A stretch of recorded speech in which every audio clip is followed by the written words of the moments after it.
All right, let's jump into this. Representative Jasmine Crockett from Texas has set off a political firestorm, and honestly, the reactions are about as dramatic as you might expect. In a recent interview with Katie Couric, Crockett made a pretty bold claim, saying Donald Trump's re-election is being enabled by what she calls a national mental health crisis. She didn't stop there either.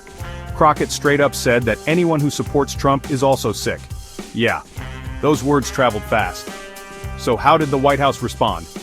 Well, just a day later, Press Secretary Karoline Leavitt took the podium and did not hold back.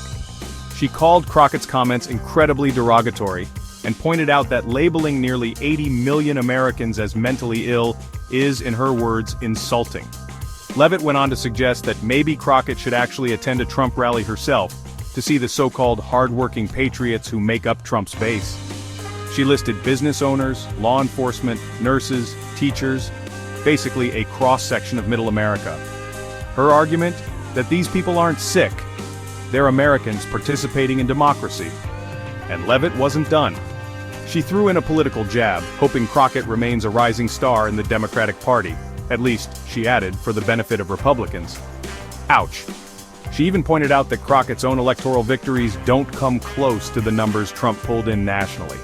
So what's behind Crockett's comments? Well, she's definitely not shy about her opinions. During that same interview, she said Vice President Kamala Harris is more qualified for president than Trump, arguing Trump was elected simply because he's an old white man. Crockett's words didn't end there. She added that her heart breaks for U.S. service members under Trump, claiming he embodies everything they supposedly signed up to fight against. Now, defending President Biden, Crockett made it clear she's never seen anything that makes her question his mental sharpness. In fact, she says Biden's acuity is supreme compared to Trump's. She even stated she'd take a broken Biden over Trump any day of the week. For context, this isn't Crockett's first time stirring controversy. She was previously criticized for mocking Texas Governor Greg Abbott, who uses a wheelchair, by calling him Governor Hot Wheels. So, what does all this mean for the political climate right now? To me, it's a sign that, as we get closer to the next election, the rhetoric is only going to get sharper, maybe even more personal. Both sides are digging in, and comments like Crockett's, whether you see them as honest or out of line, just add fuel to the fire.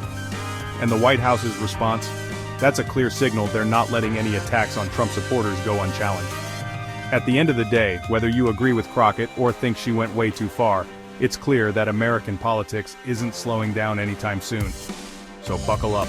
It's probably going to get even messier from here.